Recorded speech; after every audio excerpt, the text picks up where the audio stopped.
Hi folks, hope you're doing well.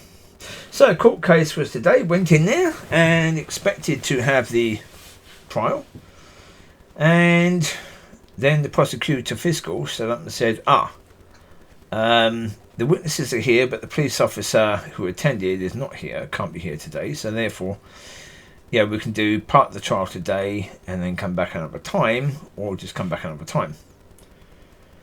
And so the Justice of the Peace said to me, what do you want to do? I said, well, for me, I'd rather come back another time because of sleep apnea.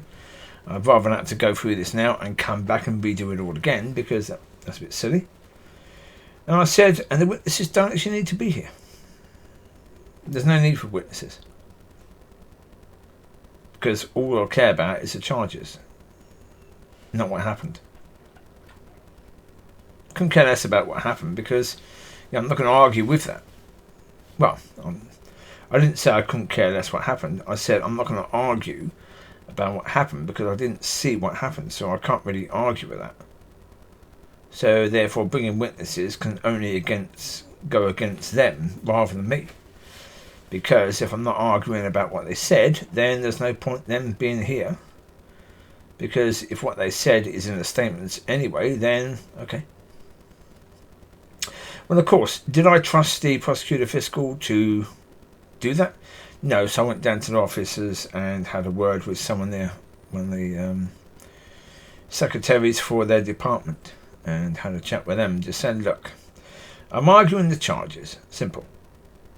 The police officer needs to be there because the police didn't do their job, and so therefore it's going to be relevant to speak to them about what they did do, what they didn't do, and etc. etc. I said because that is something. I said one police officer, I caught him lying. The other one was offered a chance to go and look at all the evidence, and they said they didn't want to. They didn't need to do that, thank you. So therefore, either police officer in court is going to damage the case of the prosecutor rather than my side.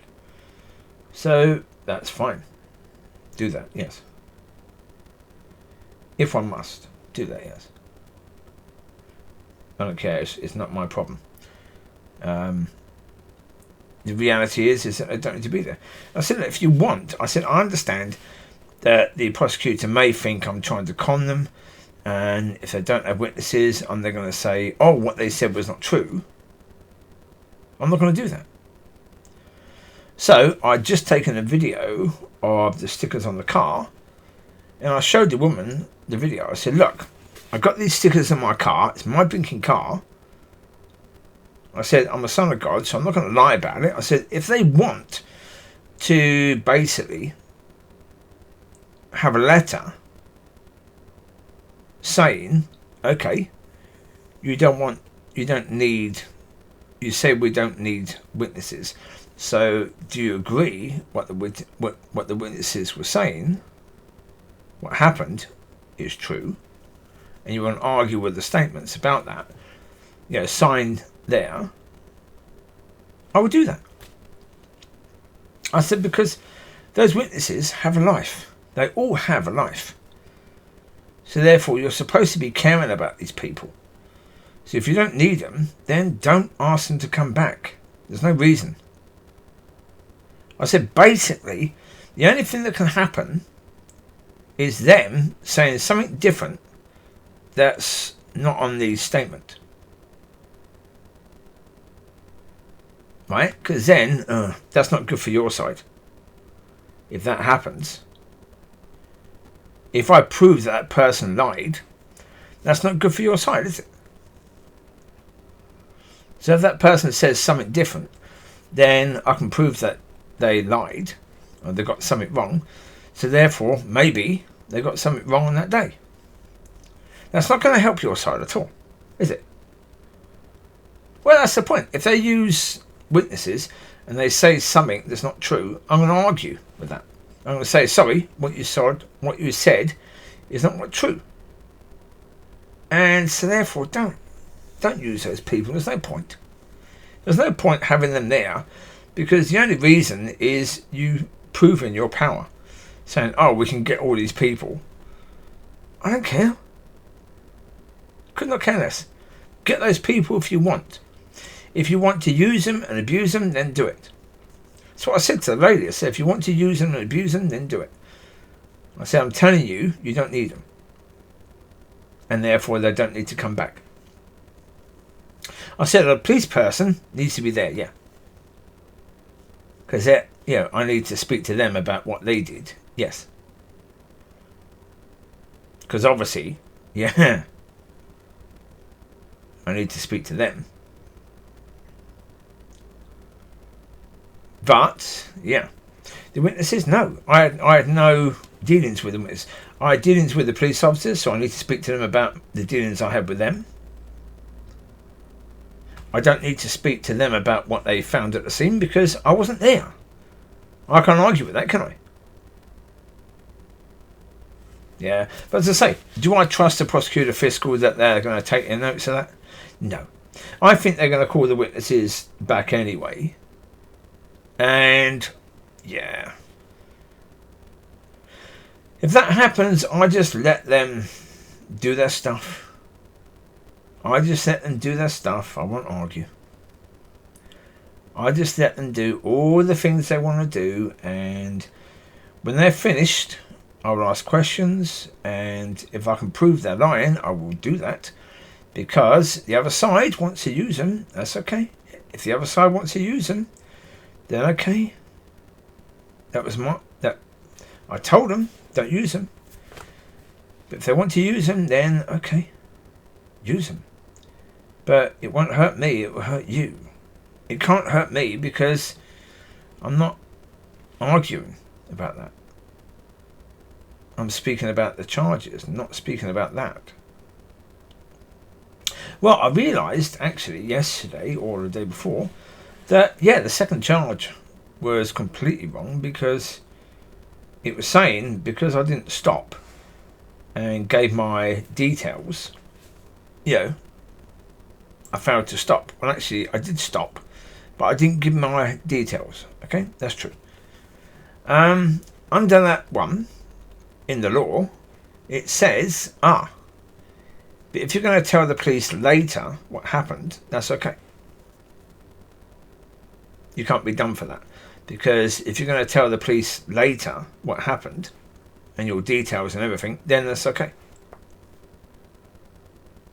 Well, what I had to do on that day is, firstly, I didn't see anything before, during or after, so therefore I didn't know what happened. So therefore, if I'm phoning the police saying, something might have happened, I don't know.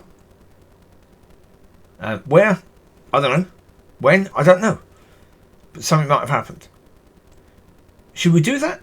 No, I don't think we should be doing that, because obviously that's going to annoy the police, really. So it's wasting their time, so you shouldn't do that. You should know what happened, really, a little bit, at least, what happened. Whether something actually happened. And when I saw the ambulance going into that area, I thought, okay, maybe something happened there. Maybe it's me. Maybe I hit someone. I don't know. So I didn't have my phone on me. So I went home. Because I never take my phone out. Because there's no point. I don't really phone people or text people. So there's no point. The phone is just there if I need it. Because, we don't have a home phone now. We have the mobile phone. So therefore, okay. I've got one, but I don't take it out. So therefore, I had to go home. And I thought, actually, phone a friend, see if he can go there and ask what happened. Because obviously, if I did hit someone and I go down there, then if a friend is there, that person might want to hit me. And that's bad for that person, right? And it's not good for the police or the ambulance people to try to deal with that as well. They've got a job to do. So therefore, ask him to go there and ask what happened, because I didn't know. When he come back, he told me before he went, take the car to his area so he could deal with the mirror, maybe. And so I did that. And therefore, when I come back, he came back. And he said, yes, the police said it was a black Honda Civic car that hit that person. I said, oh, right. And then the police were there. I didn't have any time to actually phone the police. So I was trying to know what happened first before doing that. So therefore, I was doing the right thing at the time. So, okay. So that charge is wrong. They can't do that. So, okay. And not driving carefully. Okay. But again, with what happened inside the car, that's a different thing completely. You know, do people really expect you to drive normally when that's happening? You know, it's a freak situation in the car. So again, what's going to happen? I don't know. It's not up to me. It's up to God. It is. But interesting, God said to me a while back, 11 weeks, and that 11 weeks runs out on the 29th of December. What's going to happen on the 29th of December, I do not know. There's many things I've been to God about. You know, new home, eating from the tree of life and what happened then, perfection, that sort of thing. So, yeah. What's going to happen then? Of course, the court case is now after that on the 21st of January. Now, I'm going to go back, so that's quite a while afterwards. So, yeah. That's going to be very interesting. The car is due an MOT on, I think, the 19th. I think so. Yeah. So, that's of December. So, therefore, yeah. That would go there. And, yeah. Well, the problem is, again, I have to wait.